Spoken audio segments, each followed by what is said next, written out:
নমস্কাৰ বন্ধুসকল, welcome to my YouTube channel Deepak Jaipala. আজি পুনৰ আপোনালোকৰ বাবে 6টা বিভাগত টোটেল 22,500 চাকৰি খালী পদ ওলাই আছে। এই পদখিনি বৰ্তমান সময়ত এপ্লাই চলি আছে আৰু ইয়াৰ কাৰণে অহতা মাত্ৰ 10 পাছ হয়। এই ভেকেঞ্চিখিনিৰ কাৰণে আপোনালোকে কেনেদৰে আবেদন কৰিব লাগিব, লগতে কোনকেইটা বিভাগত ভেকেঞ্চিখিনি ওলাইছে, লগতে আপোনালোকৰ আবেদনসমূহ বৰ্তমান সময়ত কেনেদৰে চলি আছে, সকলোখিনি মই আপোনালোকক এই ভিডিঅ' যোগে আলোচনা কৰা হ'ব। যদি ভিডিঅ'টো ভাল পায় ভিডিঅ'টো লাইক কৰিব, লগতে চেনেলটো ছাবস্ক্ৰাইব কৰি দিব। এনেকুৱা ধৰণৰ ভিডিঅ'সমূহ প্ৰতিদিনে পাই থকাৰ বাবে আহক আজি ভিডিঅ'টো আৰম্ভ কৰোঁ। ভিডিঅ'টো আৰম্ভ কৰাৰ আগতে আপোনালোকক কৰিছোঁ, আপোনালোকে ভিডিঅ'টো অকণো স্কিপ নকৰিব, কিয়নো আপোনালোকে ইয়াত 6টা বিভাগৰ ভেকেঞ্চিৰ কথা আলোচনা কৰাব। 6টা বিভাগত ডিপাৰ্টমেণ্টৰ ভেকেঞ্চি আছে, কিন্তু ভিডিঅ'টো আপোনালোকে শেষলৈকে চাব, অকণো স্কিপ নকৰিব। আহক আজি ভিডিঅ'টো আৰম্ভ কৰোঁ। আপোনালোকে দেখিব পাইছে আজি যিটো প্ৰথম বিভাগ আহিছে, এইটো হৈছে চেণ্ট্ৰেল ৰিজাৰ্ভ পুলিচ ফ'ৰ্চৰ ফালৰ পৰা। এইটো প্ৰথম বিভাগ হয়, ফাৰ্ষ্ট ডিপাৰ্টমেণ্ট। ইয়াৰ কাৰণে CRPFৰ কাৰণে ভেকেঞ্চি আছে। ইয়াত আপোনালোকে 169টা জেনেৰেল ডিউটিৰ ভেকেঞ্চি আছে আৰু ইয়াৰ কাৰণে আপোনালোকক কৈ দিছোঁ অনলাইন যোগে আবেদনসমূহ কৰিব লাগিব যদি আপোনালোকে ইলিজিবল হয় আৰু ইণ্টাৰেষ্টেড হয়। আৰু ইয়াৰ কাৰণে স্পৰ্ট ৱাইজ ভেকেঞ্চিসমূহ দেখিব পাইছে, স্পৰ্ট ৱাইজ ভেকেঞ্চিসমূহ দিয়া আছে। আৰু প্ৰথমতে যে মেল কেণ্ডিডেট 83 ভেকেঞ্চি, ফিমেলৰ কাৰণে 86। আৰু স্পৰ্ট ৱাইজ আপোনালোকে ভেকেঞ্চিসমূহ দেখিব পাইছে, জিমেডিষ্টৰ কাৰণে 6টা আছে, মেন 6টা, ওমেন 6টা, বডি বিল্ডিং এনেদৰে আপোনালোকে টোটেল 169 ভেকেঞ্চি দিয়া আছে। আইচ স্কিলিং, আইচ চেকিং আৰু পে স্কেল আপোনালোকক দিয়া হ'ব 21,700 পৰা 69,100 টকা পৰ্যন্ত। লগতে চিটিজেনশ্বিপ আপোনালোকে ইণ্ডিয়ান হ'ব লাগিব। এজ লিমিট আপোনালোকে দিয়া আছে 18 পৰা 23 বছৰ আৰু এজ ৰিলেক্সেশ্যনসমূহ পাব কেটেগৰী ৱাইজ। আপোনালোকে SC 5 বছৰ মানে 28 বছৰলৈকে আবেদনসমূহ কৰিব পাৰিব। আৰু যিসমূহ OBC কেণ্ডিডেট আছে তেওঁলোকে আপোনালোকে 3 বছৰ পাব আপোনালোকে। আৰু ইউআৰ কেণ্ডিডেট 5 বছৰ দিছে। আৰু ইয়াৰ কাৰণে এডুকেশ্যন কোৱালিফিকেশ্যন দিছে মাত্ৰ 10 পাছ। যদি আপোনালোকে 10 পাছ কৰি দিছে তেতিয়া আপোনালোকে ভেকেঞ্চিসমূহৰ কাৰণে আবেদনসমূহ কৰিব পাৰিব। আৰু 10 পাছৰ লগতে আপোনালোকৰ স্পৰ্টছ চাৰ্টিফিকেট এখন বিচাৰিছে। কেটেগৰী ৱাইজ আপোনালোকৰ এপ্লিকেশ্যন ফিজ দিব লাগিব। UR EWS OBC কাৰণে 100 টকা, SC SC কাৰণে নীল ফিমিছ আৰু ফিমেলৰ কাৰণে কোনো ফিজ পে'মেণ্ট কৰিব নালাগে। স্ক্ৰল ডাউন ইম্পৰ্টেণ্ট ৱেব ছেকশ্যনত গৈ আপোনালোকে আবেদনসমূহ কৰিব পাৰিব ভেকেঞ্চিসমূহৰ কাৰণে। এই ভেকেঞ্চিসমূহ আবেদন কৰিলে CRPFৰ অফিচিয়েল ৱেবছাইটত গৈ আপোনালোকে আবেদনসমূহ কৰি ল'ব পাৰে। যদি আপোনালোকে ইণ্টাৰেষ্টেড হয় তাৰ কাৰণে আপোনালোকে আবেদনসমূহ কৰি ল'ব পাৰে। প্ৰথমতে আপোনালোকে নিউ ৰেজিষ্ট্ৰেশ্যনত ক্লিক কৰিব লাগিব। তাৰ পিছৰ ভেকেঞ্চি আহিছে আপোনালোকৰ IIT গুৱাহাটীৰ ফালৰ পৰা। ইয়াৰ কাৰণে লাষ্ট ডেট দিয়া আছে 31/1/2024, জানুৱাৰী মাহৰ 31 তাৰিখলৈকে আবেদনসমূহ কৰিব পাৰিব। 8টা জুনিয়ৰ এছিষ্টেণ্টৰ ভেকেঞ্চি আছে আৰু ইয়াৰ কাৰণে আপোনালোকে অনলাইন এপ্লাই যোগে আপোনালোকে কৰিব লাগিব। এপ্লাই আপোনালোকে অনলাইন পদ্ধতিৰে কৰিব লাগিব। এইটো আপোনালোকে এটা অসমৰ চাকৰি হয়, আপোনালোকে ইয়াৰ অসমতে আপোনালোকৰ ইয়াৰ পোষ্টিংসমূহ হ'ব, ইয়াত কোনো যোৱাৰ প্ৰয়োজন নাই। আৰু কেটেগৰী আছে আপোনালোকে ভেকেঞ্চিসমূহ দেখিব পাইছে। UR কেটেগৰী 3টা আছে, SC কাৰণে 1টা আছে, OBC কাৰণে 1টা আছে আৰু EWS কাৰণে 3টা ভেকেঞ্চি আছে। পে স্কেল আপোনালোকক দিয়া হ'ব 21,700 পৰা টকা দিয়া হ'ব বুলি উল্লেখ কৰা হৈছে। আৰু চিটিজেনশ্বিপ আপোনালোকে ইণ্ডিয়া হ'ব লাগিব। এজ লিমিট 30 বছৰ আপোনালোকক দিয়া আছে। এডভাৰটাইজমেণ্ট আৰু লগতে এজ ৰিলেক্সেশ্যনসমূহ পাব। আৰু এডুকেশ্যন কোৱালিফিকেশ্যন বিচাৰিছে বেচেলৰ ডিগ্ৰী হ'ব লাগিব, BA পাছ কৰিব লাগিব। লগতে আপোনালোকে কম্পিউটাৰৰ ওপৰত আপোনালোকৰ অলপ নলেজ থাকিব লাগিব। বেচেলৰ ডিগ্ৰীৰ লগত কম্পিউটাৰৰ ওপৰত আপোনালোকৰ অলপ নলেজ থাকিব লাগিব, সেইটোৱে বিচাৰিছে। বাকী একো বিচৰা নাই। বেচেলৰ ডিগ্ৰীৰ লগত আপোনালোকৰ যদি নলেজ আছে BSc BCom যদি নলেজ আছে তেতিয়া আবেদনসমূহ কৰিব পাৰে। আৰু এপ্লিকেশ্যন ফিজ আপোনালোকে দিব লাগিব 500 টকাকৈ। যদি আপোনালোকে ইণ্টাৰেষ্টেড হয় তেতিয়া আপোনালোকে 500 টকাকৈ দিব লাগিব বুলি কৈছে। আৰু SC EWS কেটেগৰী এক্সামত পেয়িং দিব লাগিব। আৰু এই ভেকেঞ্চিসমূহৰ কাৰণে আবেদন কৰিবলৈ IITG বুলি আপোনালোকে গুগল বা ক্ৰমত চাৰ্চ কৰি আপোনালোকে আবেদনসমূহ কৰিব পাৰে।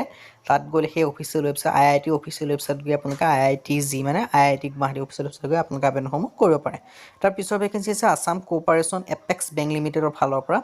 ইয়াৰ কাৰণে 13/2/2024 ফেব্ৰুৱাৰী মাহৰ 13 তাৰিখলৈকে আপোনালোকে ভেকেঞ্চিসমূহৰ কাৰণে আবেদনসমূহ কৰিব পাৰিব। ইয়াৰ কাৰণে 120টা এছিষ্টেণ্টৰ ভেকেঞ্চি আহিছে। পে স্কেল দিয়া হ'ব 18,700 পৰা 6,840 টকা আৰু লগতে গ্ৰেড পে দিয়া হ'ব। আৰু এজ লিমিট দিয়া আছে আৰু নেশ্যনেলিটি দিছে ইণ্ডিয়ান নেশ্যনেল। আৰু এজ লিমিট আপোনালোকে দিয়া হৈছে 21 বছৰৰ পৰা 34 বছৰ। লগতে আপোনালোকে এজ ৰিলেক্সেশ্যনসমূহ পাব। আৰু এডুকেশ্যন কোৱালিফিকেশ্যন বিচাৰিছে গ্ৰেজুৱেশ্যন, লগতে আপোনালোকৰ 45% মাৰ্ক থাকিব লাগিব নলেজ, কম্পিউটাৰ নলেজৰ ওপৰত, এইটো আপোনালোকে বিচাৰিছে। আৰু এডুকেশ্যন কোৱালিফিকেশ্যনৰ কথা কৈছোঁ। আৰু ইয়াৰ কাৰণে আপোনালোকে লোকেল লেংগুৱেজটো আপোনালোকে জানিব লাগিব এই ভেকেঞ্চিসমূহৰ কাৰণে আবেদনসমূহ কৰিবলৈ। আৰু এপ্লিকেশ্যন ফিজ দিব লাগিব 650 টকা। মোড অফ পে'মেণ্ট আপোনালোকে অনলাইন যোগে কৰিব লাগিব। আৰু ইয়াৰ কাৰণে আবেদন কৰিবলৈ আপোনালোকৰ যিটো এপেক্স বেংকৰ অফিচিয়েল ৱেবছাইট আছে তাত গৈ আপোনালোকে আবেদনসমূহ কৰি ল'ব পাৰে। প্ৰথমতে আপোনালোকে অনলাইন এপ্লিকেশ্যন ফৰ্মত গৈ নিউ ৰেজিষ্ট্ৰেশ্যন কৰিব, তাৰপৰা আপোনালোকে লগ ইন কৰিব, লগ ইন কৰি আপোনালোকে অনলাইন আবেদনসমূহ কৰিব পাৰে। তাৰ পিছৰ ভেকেঞ্চি আহিছে অইল ইণ্ডিয়া লিমিটেডৰ ফালৰ পৰা। ইয়াৰ কাৰণে আপোনালোকৰ 421টা ৱৰ্ক পাৰ্চনৰ ভেকেঞ্চি আছে। আৰু ইয়াৰ কাৰণে আপোনালোকে এপ্লাই অনলাইন যোগে কৰিব লাগিব। আৰু অইল ইণ্ডিয়া লিমিটেডৰ ভেকেঞ্চি হয়। ইণ্টাৰেষ্টেড যদি আৰু ইলিজিবল কেণ্ডিডেট হয় তেতিয়া আপোনালোকে অনলাইন কৰি এপ্লাইসমূহ কৰিব পাৰে যদি আপোনালোকে ইণ্টাৰেষ্টেড হয়। ইয়াৰ কাৰণে আপোনালোকে গ্ৰেড 3 ভেকেঞ্চি আছে 89। আৰু ইয়াৰ কাৰণে এছেঞ্চিয়েল কোৱালিফিকেশ্যনসমূহ দেখা গৈছে এডুকেশ্যন কোৱালিফিকেশ্যনসমূহ ইণ্ডাছ চাৰ্টিফিকেট মেকানিক ডিজিআৰ টেটত লাগিব আপোনালোকৰ মেকানিকৰ টেটত যদি আপোনালোকৰ ইয়াত বিশেষকৈ আপোনালোকৰ যিকেইটা ৱৰ্ক পাৰ্চনৰ ভেকেঞ্চি আছে তাৰ কাৰণে টেট চাৰ্টিফিকেট আপোনালোকক লাগিব যদি আপোনালোকৰ IIT কৰা টেট চাৰ্টিফিকেট আছে তেতিয়া আবেদনসমূহ কৰিব পাৰে আৰু ইয়াৰ কাৰণে এপ্লিকেশ্যন ফিজ দিব লাগিব UR OBC কাৰণে 200 টকা প্লাছ DSC বাকী SC SC EWS PWD ex ছাৰ্ভিচমেনে কোনো ফিজ পে'মেণ্ট কৰিব নালাগে আৰু ইয়াৰ কাৰণে অনলাইন এপ্লিকেশ্যন ফৰ্মত গৈ আপোনালোকে আবেদনসমূহ কৰিব পাৰে তাৰপিছত ভেকেঞ্চি আছে NTPC লিমিটেডৰ ফালৰ পৰা ইয়াৰ কাৰণে 8/2/2024 জানুৱাৰী ফেব্ৰুৱাৰী মাহৰ 8 তাৰিখলৈকে আপোনালোকে এই ভেকেঞ্চিসমূহৰ কাৰণে আবেদনসমূহ কৰিব পাৰে ইয়াৰ কাৰণে 223টা assistant executive operation post vacancy আহিছে ইয়াৰ কাৰণে আপোনালোকে অনলাইন যোগে আবেদনসমূহ কৰিব পাৰে বুলি ইয়াত উল্লেখ কৰা হৈছে UR কেটেগৰী 98 EWS কাৰণে 22 আৰু এজ লিমিট দিয়া আছে 35 বছৰলৈকে আপোনালোকে আবেদনসমূহ কৰিব পাৰে এজ ইলেকশ্যনসমূহ দেখিব পাইছে কেটেগৰী এজ ইলেকশ্যন দেখিব পাইছে SC SC 5 বছৰ OBC 3 বছৰ PWD আপোনালোকে 10 বছৰ পাব এজ ইলেকশ্যনসমূহ আৰু এডুকেশ্যন কোৱালিফিকেশ্যনসমূহ দেখিব পাইছে ডিগ্ৰী ইন ইলেক্ট্ৰিকেল মেকানিকেল বা ইঞ্জিনিয়াৰিং ৰিকগনাইজ ইউনিভাৰ্চিটিৰ লগত আপোনালোকৰ ডিগ্ৰী থাকিবলৈ উল্লেখ কৰিছে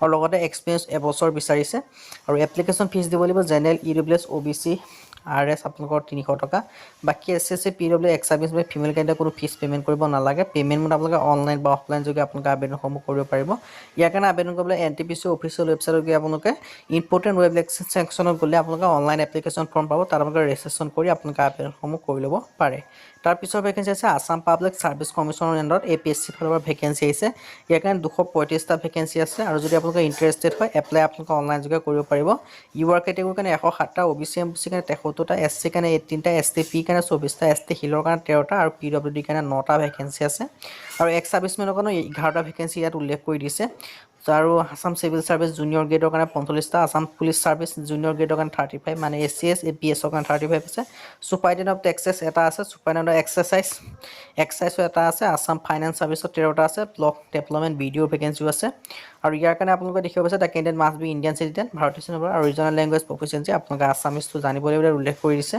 আৰু ৰেচিডেন্সি আপোনালোকে এই candidate must B original inhabited Assam আৰু এমপ্লয়মেণ্ট এক্সচেঞ্জ দেখিব পাইছে এমপ্লয়মেণ্ট এক্সচেঞ্জ লাগিব বুলি কৈছে যদি আপোনালোকে এমপ্লয়মেণ্ট এক্সচেঞ্জ আছে তেতিয়া আপোনালোকে আবেদনসমূহ কৰিব পাৰিব আৰু এজ লিমিটৰ ক্ষেত্ৰত 21 পৰা 38 বছৰ পৰ্যন্ত আপোনালোকে আবেদনসমূহ কৰিব পাৰে আৰু এজ ৰিলেক্সেশ্যনসমূহ দেখিব পাইছে কেটেগৰী আছে আপোনালোকে এজ ৰিলেক্সেশ্যনসমূহ পাই যাব যদি আপোনালোকে ইণ্টাৰেষ্টেড হয় তেতিয়া আপোনালোকে এই বিভাগকেইটাৰ ক্ষেত্ৰত আবেদনসমূহ কৰিব পাৰে ইণ্টাৰেষ্টেড যদি কেণ্ডিডেট হয় আৰু যদি ভিডিঅ'টো ভালদৰে লাইক কৰিব লগতে চেনেলটো ছাবস্ক্ৰাইব কৰিব এনেকুৱা ভিডিঅ' প্ৰতিদিনে পাই থাকিব আজিলৈ আপোনাৰ ভিডিঅ' লগ পাম